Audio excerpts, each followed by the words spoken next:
U leto 1998. godine gradić Dečani postao je posljednje utočište za stotine srpskih civila koji su proterani iz okolnih sela i spas pronašli u ovom mestu. Međutim, i ovo mesto ubrzo će biti opkoljeno od strane OVK terorista. Dok je neprijatelj stezao obruč, PJP, SAJ i JSO krenuli su u odlučujući proboj kroz neprijateljsku vatru i zasedu. Deblokada Dečana nije bila samo taktička operacija, već simbol borbe za opstanak, za svetinje i za dostojanstvo.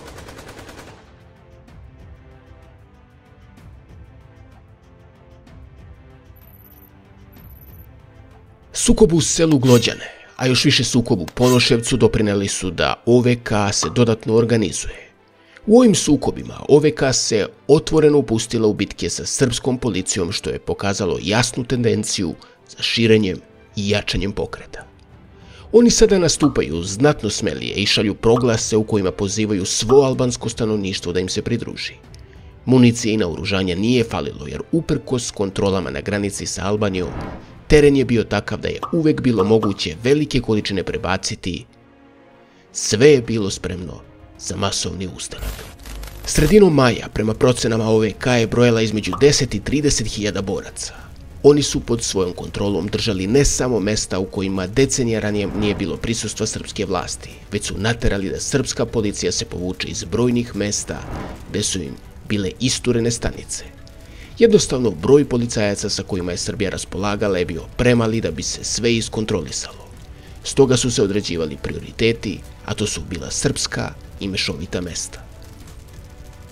OVK se širio planski po ruralnim delovima Kosova i Metohije. Ući i izaći iz tih sela radi bilo kakve namere bilo je nemoguće bez dozvole lokalnog komadanta. Ova mesta služila su kao centri okupljanja terorističkih snaga iz kojih su se planirali i izvršavali napadi na komunikacije kako bi se paralisala čitava država. Policijski punktovi bili su formirani na najznačajnijim mestima, njihova vozila su patrolirala putem radi bezbednosti. Ta vozila bila su izložena skoro svakodnevnim napadima od strane OVK. OVK u ovom trenutku počinje da odbacuje dosadašnju gerilsku strategiju i s obzirom na masovnost njihovih snaga stupa u otvorene sukobe. Krajem maja i početkom juna oni pokreću masovnu ofanzivu u kojoj, zahvaljujući etničkoj dominaciji, zauzimaju skoro 40% čitave teritorije Kosova.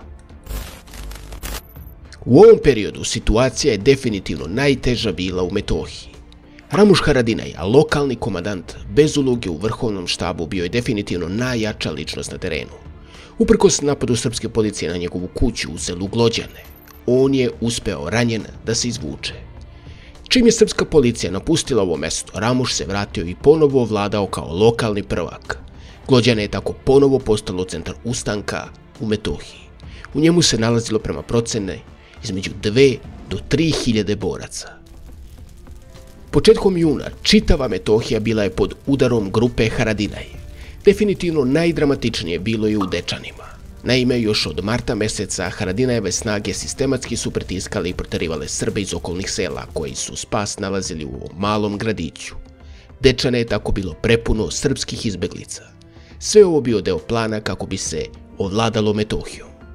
Onog trenutka kada su snage OVK ovladale na severu, Gornjim i Donjim Streocem, zatim Raušićem i Istinićima, potpuno je blokiran put Peć-Dečane. Sa druge strane, na jugu OVK je kontrolisala Huljeje, Junik, Prilep i Rznić i na taj način potpuno je odsekla komunikaciju Dečane-Đakovica.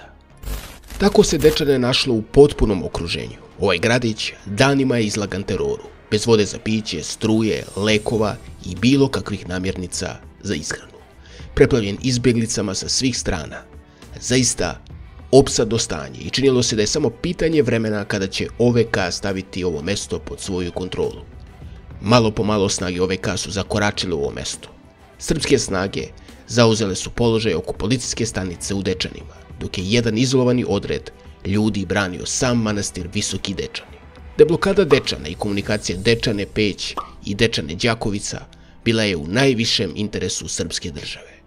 Ovaj region služio je kao most za naoružavanje ostatka Kosova, stoga se morao što pre umiriti. Predsjednik Milošević je od bezbednostnih snaga tražio da se operacija izvede munjevito, uz što manje međunarodne buke. 1. juna jugoslovenske snage bezbednosti, pripadnici Ministarstva unutrašnjih poslova u sadejstvu sa mehanizovanim jedinicama vojske Jugoslavije pokrenuli su ofanzivu sa ciljem da povrate kontrolu nad gradom Dečane, koji se tada nalazio pod snažnim uticajem oslobodilačke vojske Kosova. Kolona vozila, među kojima su se nalazili tenkovi, uputila se ka Dečanima u zoru nadajući se da će brzim prodorom slomiti otpor i zauzeti strateški važan grad. Međutim, čim su se približili ulazu u Dečane, suočili su se sa dobro pripremljenom i žestokom odbranom. Borci OVK nisu ostavili ništa slučaju. Duž prilaznih puteva iskopani su rovovi, podignuti zemljani nasipi i improvizovani bunkeri. Most koji vodi u grad bio je dodatno zaštićen. Preko njega su razvučene električne žice, što je onemogućavalo tenkovima i teškim vozilima da nastave kretanje. Ovaj jednostavan, ali efikasan manevar pokazao je da borci OVK nisu se oslanjali samo na brojnost, već i na taktiku. Ubrzo je izbio okršaj u selu Crnobreg, nedaleko od Dečana. Borbe koje su tamo vođene trajale su 11 sati bez prekida. Intenzitet sukoba bio je toliki da je komandant operativne zone Duka Đin, Ramuš Haradinaj, lično došao da izvrši inspekciju i koordiniše odbranu sa prve linije fronta. Ipak zbog jakog pritiska jugoslovenskih snaga i njihovog ojačanja i u ljudstvu i u naoružanju, Haradinaj nije uspeo da se direktno uključi u borbu na terenu. U jednom posebno tragičnom događaju u blizinu Dečana poginuo je Željko Šijan, pripadnik MUP-a, koji je stradao u zasedi koje su organizovali pripadnici OVK. Ovaj incident dodatno je pojačao tenzije i osvetlio brutalnost sukoba koji je postajao sve krvaviji. Uprkos uloženim naporima, jugoslovenske snage nisu uspele da ostvare svoj cilj. Nakon celodnevnih borbi, iscrpljene i pod stalnom vatrom, bile su prinuđene na povlačenje. Nakon neuspeha prve ofanzive jugoslovenskih snaga da probiju obruč oko Dečana, komandni vrh je shvatio da se situacija opasno komplikuje. Grad je bio opkoljen, komunikacija sa stanicom policije i jedinicama raspoređenim u blizini manastira Visoki Dečani bila je otežana, a prisustvo OVK u samom mestu sve drskije i sigurnije. U tom trenutku doneta je ključna odluka. U akciju će biti uključena elitna jedinica za specijalne operacije, JSO. Ova jedinica, poznata po izuzetnoj obučenosti i disciplini, već se nalazila u stanju pripravnosti, čekajući poziv. Ubrzo su prebačeni na teren sa konkretnim zadatkom da probiju obruč oko Dečana, stupe u vezu sa snagama unutar grada i obezbede punu kontrolu iznutra. Jedinica za specijalne operacije trebala je da deluje brzo i precizno. Cilj nije bio samo razbijanje prve linije OVK, već i uspostavljanje bezbednog koridora do dve ključne tačke, policijske stanice i odmarališta u blizini manastira, gdje su se nalazile izolovane srpske snage. Istovremeno drugim jedinicama bezbednosti, odnosno SAJU i PJP-u, naloženo je da osiguraju pristupne pravce ka gradu. Međutim, operacija se suočila sa ozbiljnim izazovima. Iako elitna, JSO nije raspolagala dovoljnim ljudstvom da očisti ceo grad uličicu po uličicu, a još manje da dugoročno zadrži položaje, sprečavajući povratak boraca OVK u već očišćene delove. Uslovi su bili teški, a raspoloživa pojačanja oskudna. Većina redovnih policijskih jedinica bilo je angažovano širom Kosova, gdje su sukobi besneli na više frontova. Zbog toga je formiran hitan plan. Jedinica za specijalne operacije bi izvršila siloviti prodor kroz prvu liniju odbrane OVK na ulazu u grad, a potom bi im se u centru Dečana pridružile dve policijske jedinice. Jedna iz Beograda, druga iz Novog Sada. Cilj je bio jednostavan, ali rizičan, kombinacijom iznenađenja i sile povratiti grad pod punu kontrolu srpskih snaga. Napad je počeo u zoru, u trenutku kada su stražari OVK još uvek razmenjivali smene. Prvi rafali jedinice za specijalne operacije bili su precizni, prikušeni i smrtonosni. Na oklopnim vozilima u sadejstvu sa PJP-om oni su proveli obruč na ulazu grada. Za manje od sat vremena jedinica za specijalne operacije je već stigla do centra Dečana. Na dogovorenoj lokaciji spojili su se sa dve policijske formacije koje su paralelno ušle u grad, ali iz drugih pravaca. Borbe su se nastavile i nakon što su jugoslovenske snage ponovo ušle u to područje. Intenzitet sukoba bio je razoran. Stotine granata su razmenjene, a vatreni okršaji odjekivali su planinskim predelima oko Dečana. Jedna od najkrvavih tačaka sukoba ponovo je bio Crnobreg, gde su Besim i Faik Ukjedžaji, istaknuti borci OVK, poginuli u žestokom sudaru sa srpskim snagama. Njihov rođak Isufi Ukjedžaji zadobije teške telesne povrede i jedva izvukao živu glavu. 3. juna 1998. godine ratna drama na zapadu Kosova nastavila se još žešćim intenzitetom.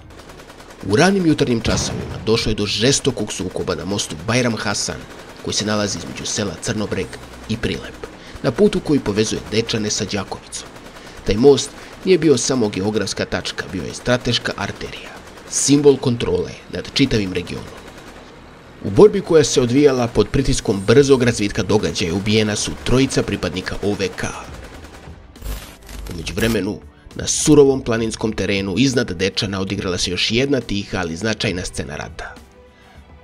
Altin Haskaj, komandant elitne jedinice OVK poznate kao Crni orlovi, koji su počinili mnoštvo zločina na čitavoj teritoriji Kosova, upao je u pažljivo pripremljenu zasadu jugoslovenskih snaga.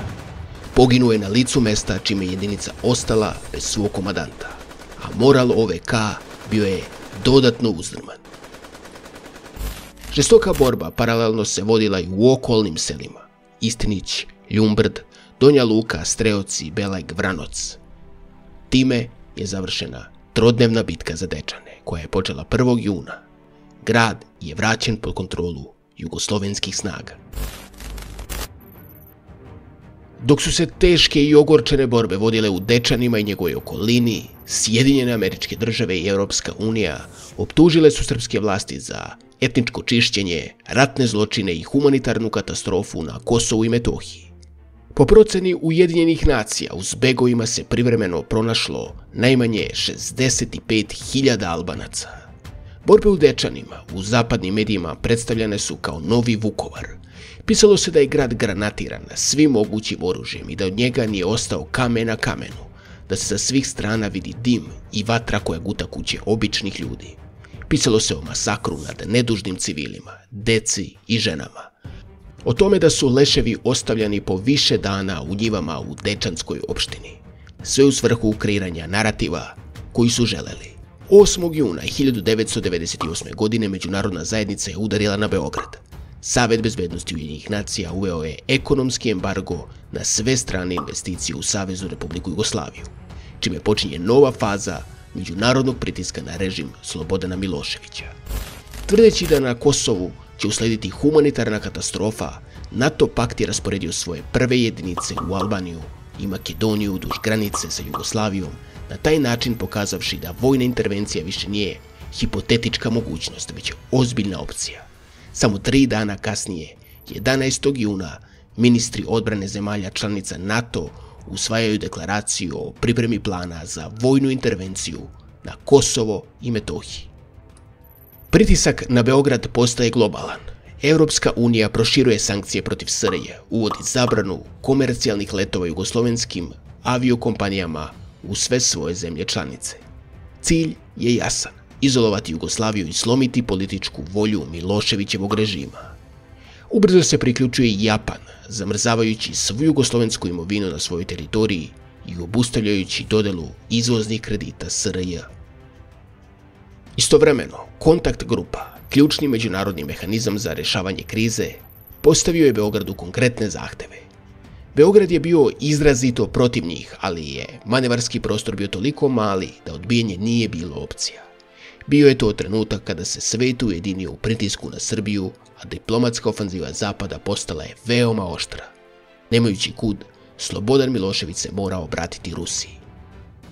Slobodan Milošević i Boris Jeljcin sastali su se 16. juna 1998. godine u Moskvi.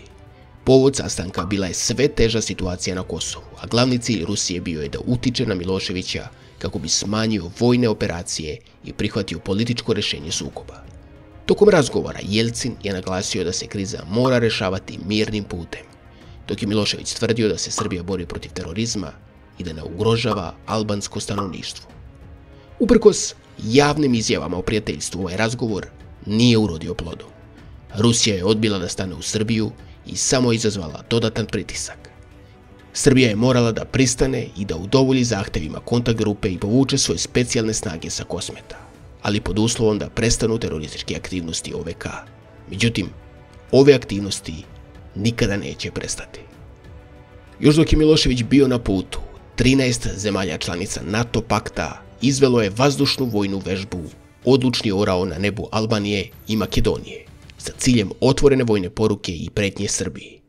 86 aviona vežbalo je i pripremalo se za vojnu intervenciju protiv Savezne Republike Jugoslavije. Dan kasnije sličnom vežbom odgovorila je i vojska Jugoslavije koja je izvela manevre sa aerodroma Batajnica. Situacija se zaista zahuktala, a rat na Kosovu i Metohiji još nije dosegao svoj zenit.